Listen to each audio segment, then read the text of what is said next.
आचार्य नरेंद्र जी से लेकर के मधुमेह जी से लेकर के तमाम समाजवादी नेताओं ने इस आंदोलन को आगे बढ़ाया। वहीं जनेश्वर मिश्र जी की भूमिका महत्वपूर्ण रही है।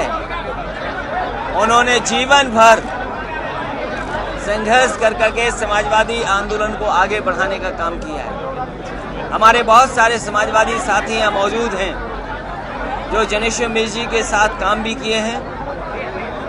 समय समय पर उनके दिशा निर्देश पे आगे बढ़ने का भी काम किया, इस आंदोलन को आगे बढ़ाने का भी काम किया है। आज हम जनेश्वर मिश्र जी को याद करते हुए हम सभी समाजवादी संकल्प लेते हैं कि देश की और समाज की तमाम समस्याओं का समाधान अगर कोई विचारधारा निकाल सकती है तो वो समाजवादी सिद्धांत हैं। हमारा देश आगे बढ़े, समाज खुशहाल हो, गैर बराबरी खत्म हो, अन्याय न हो, ये रास्ता समाजवादियों ने दिखाया तो उसी रास्ते पर हमारे समाजवादी लोग चले हैं। जनेश्वर मिश्र जी को आज याद करते हुए हम संकल्प लेते हैं, समाज में जो भी बुराई होगी, अन्याय होगा या गैर बराबरी है, उसके खिलाफ समाजवादी लोग हमेशा लड़ते हुए दिखाई देंगे, समाज को आगे बढ़ाने का काम करेंगे। समाजवादी पार्टी ने तय किया है कि 9 अगस्त जहां देश के तमाम क्रांतिकारियों को याद किया जाएगा, वहीं आज जरूरत है, जब हमारा देश 120 करोड़ का हो गया है, देश कैसे बनेगा, देश को तमाम सांप्रदायिक ताकतों से कैसे बचाया जाए, उसको लेकर के जनता के बीच में निकल रहे हैं और ये सिलसिला लगातार चलता रहेगा। ये समाजवादी आंदोलन, समाजवादी कार्यक्रम देश बनाओ देश बचाओ के माध्यम से जनता के बीच में लगातार समाजवादी पार्टी पहुंचेगी। ये जनेश्वर पार्क जहां ऐतिहासिक पार्क है, आबादी के बीच में, जहां हमें याद दिलाता है कि स्वच्छ पर्यावरण रहे, हमारे स्वच्छ विचार हों, जहां हमारी नदियां साफ हों, वहीं हमारे विचार भी साफ सुथरे हों। एक तरफ नदियों की बात हो साफ होने की और हमारे विचार साफ ना हो तो समाज नहीं बनता, देश नहीं बनेगा। आज तमाम ताकतों से लड़ना पड़ रहा है और देश तभी खुशहाल होगा जब देश में किसान, मजदूर और नौजवानों को आगे बढ़ाने का काम होगा। आज किसान देख रहा है कि कैसे उसकी 2 गुना आय होगी, आमदनी कैसे बढ़ेगी। किसान से वादा कर दिया कि 2 गुना आमदनी हो जाएगी, मुनाफा मिलेगा, आय हो जाएगी, लेकिन आज हकीकत कहाँ है। नौजवानों को कहा गया कि नौकरी मिलेगी, हम सरकार में थे, जितनी नौकरी दे सकते थे, उत्तर प्रदेश को दिशा में ले जाने का काम कर सकते थे, किया है हर क्षेत्र में। और मैं कह सकता हूँ जो काम समाजवादियों ने किया सड़क बनाने का, देश के सामने उदाहरण है। मैं इसमें कह सकता हूँ कि जो आगरा लखनऊ सड़क बनी है या जिला मुख्यालयों को जोड़ने का काम शुरू हुआ था, देश में शायद ही ऐसी सड़क बनी हो किसी प्रदेश में। बीजेपी तो बना नहीं पाई, अब बीजेपी कब बनाएगी।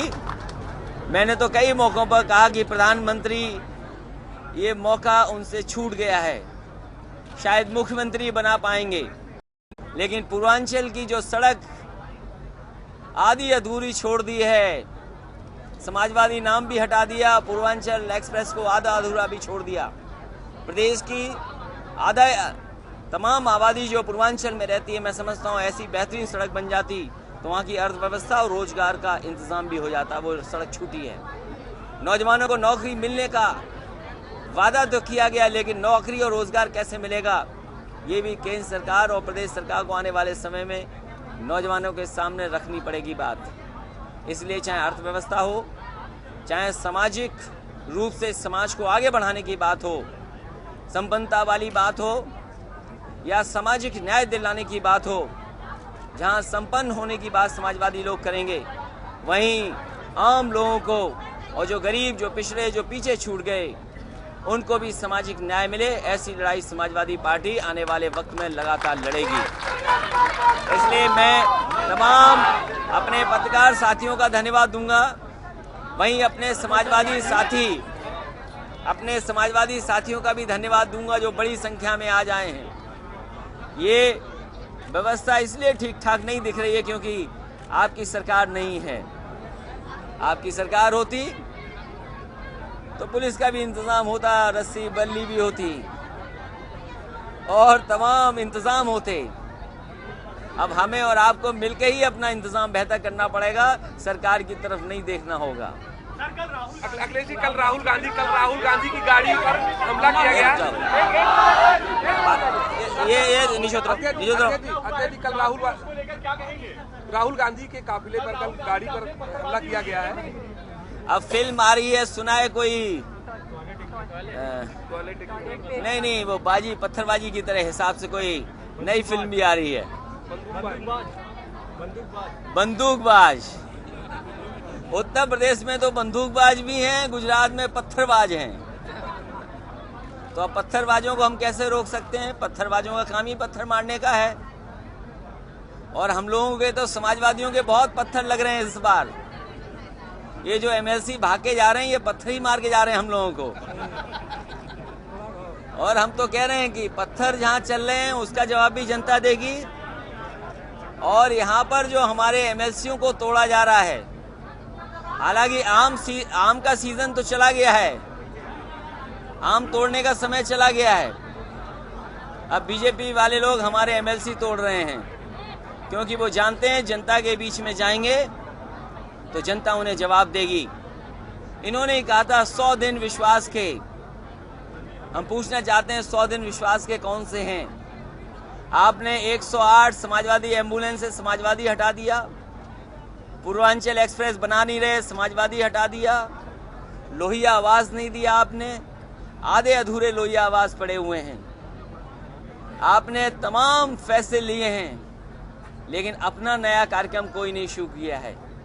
और अभी तो बजट अभी पास हुआ है और अभी बजट पास होने का पैसा तो अभी जिला मुख्यालयों पे नहीं पहुंचा है, तो काम कौन सा हुआ होगा? बिजली के सुधार में, स्वास्थ्य के सुधार में जो काम समाजवादियों ने किया है, मैं समझता हूं इससे बेहतर काम किसी सरकार ने नहीं किया होगा। अखिलेश जी, सुब्रमण्यम स्वामी ने कहा है कि हम आरक्षण को नहीं खत्म करेंगे, लेकिन उस लेवल तक पहुंचा देंगे जहां कोई मायने नहीं रह जाएगा आरक्षण का। मुझे नहीं पता है कि कौन क्या कह रहा है, लेकिन संविधान ये कहता है, संविधान ये बताता है कि जो लोग पिछड़े हैं, जो लोग आर्थिक रूप से, सामाजिक रूप से पिछड़े हुए हैं, उन्हें विशेष अवसर मिलना चाहिए। और 120 की आबादी में अब तो सरकार के पास भी है अपना हिसाब किताब, कौन कितनी जाति का है। जब तमिलनाडु में 50% से ज्यादा आरक्षण हो सकता है या दूसरे प्रदेशों में ज्यादा हो सकता है, तो हम तो सरकार से कहते हैं हम किसी को नाराज नहीं करना चाहते, ना किसी जाति को नाराज नहीं करना चाहते। हम तो कहते हैं कि जिसकी जितनी जाति की आबादी के हिसाब से अगर आप देना चाहते हो तो दे दो, क्यों किसी का आरक्षण छीनते हो? जो जितना आबादी का है उस हिसाब से उसको आरक्षण दे दीजिए, विशेष अवसर दे दीजिए उसको।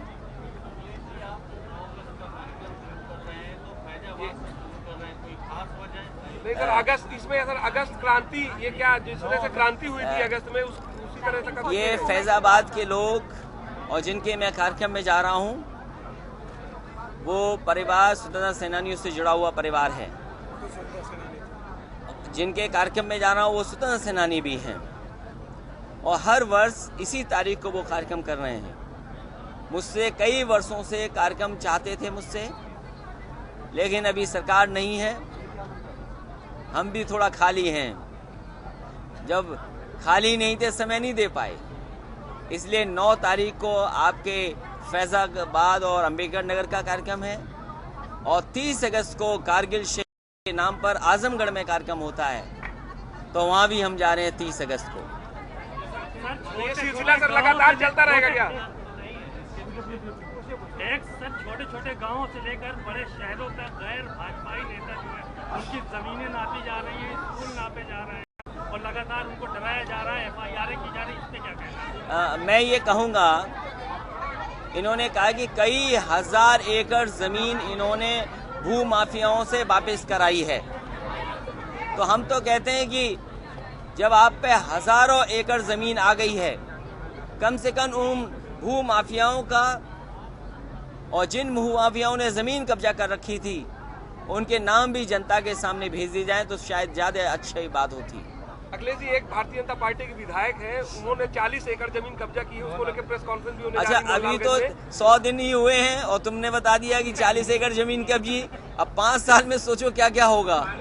सर, PGI के पास का मामला है, इस पे आज एक प्रेस कॉन्फ्रेंस भी करने जा रही है पीड़िता, तो इसको लेकर क्या कहेंगे? क्योंकि भारतीय जनता पार्टी लगातार कह रही है कि वो इस तरह के कब्जा छुड़वाएगी, भूमाफियाओं को अंदर। आरोप तो ये लगता था कि समाजवादी लोग गुंडा हैं। आरोप ये लगता था कि समाजवादी लोग जमीन कब्जा कर रहे हैं। लेकिन हम जानना चाहते हैं कि जो 5000 एकड़ से ज्यादा आपने घोषणा पत्र में और अपने बजट स्पीच में कहा था कि जिन लोगों ने जमीन कब्जा कर रखी थी, कम से कम उनके नाम बाहर आ जाएं तो बड़ा अच्छा लगेगा। 9 अगस्त से आप जा रहे हैं सरकार के खिलाफ, 18 अगस्त से बहन जी जा रही हम हैं। सरकार के खिलाफ नहीं जा रहे, हम अपनी बात कहने जा रहे हैं। तो 18 अगस्त से बहन जी 18 तारीख से उतर रहे हैं, मतलब क्या? कौन दल क्या कर रहा है इससे हमें कोई मतलब नहीं है। बीजेपी के लोगों का कहना है कि आपने जब सरकार में थे तब आपको अयोध्या नहीं याद आई, अब आप अयोध्या से सारी चीजें शुरू कर रहे हैं। हाँ, आपको जानकारी के लिए हम बता दें, लगातार हमारे कार्यक्रम चल रहे हैं। कल मैं उन्नाव गया था, आज आपके बीच में बैठा हूँ। 7 तारीख को रक्षाबंधन है, 15 तारीख को 15 अगस्त है, और बीच में एक चिड़िया का भी कार्यक्रम है। अगर आप परमिशन दे दोगे, हम चिड़िया वाले कार्यक्रम में भी चले जाएंगे, क्योंकि हम हर वर्ष एक बर्ड फेस्टिवल करते थे। तो कहीं अगर दुनिया के किसी हिस्से में बर्ड फेस्टिवल हो रहा होगा तो हम ज़रूर जाएंगे। तो हमारे कार्यक्रम लगातार इसी तरह चलते रहेंगे। अभी बरसात थी, इंतज़ाम में भी थोड़ी दिक्कत होती है, और कार्यकर्ता पूरी तरीके से तैयार हो जाए। अभी सस्ताई का कार्यक्रम चल रहा था, और हम ये चाहते हैं कि हमारी पार्टी जिस तरीके से सदस्यता का कार्यक्रम चलाया है, गांव-गांव में बड़ी संख्या में नौजवानों को जोड़ा, बड़ी संख्या में हर वर्ग के लोगों को जोड़ा है। ये पहले अपना हम संगठन तो बना लें, सदस्यता का अभियान पूरा तो कर लें। जब राजनीतिक लड़ाई होगी, आंदोलन, प्रदर्शन, रैली, कार्यक्रम, तो कम से कम हमारे पास ताकत तो हो। आपने जो सदस्यता अभियान चलाया तो 70% यूथ जुड़े हैं पार्टी से। मैं ये कहता हूँ, ये आकलन करना कि 70% कौन जुड़ा है ये कह पाना मुश्किल होगा, लेकिन हर वर्ग के लोग समाजवादी नीतियों से प्रभावित हैं, वो जुड़ रहे हैं बड़ी संख्या में लोग। चलिए, बहुत धन्यवाद आपका।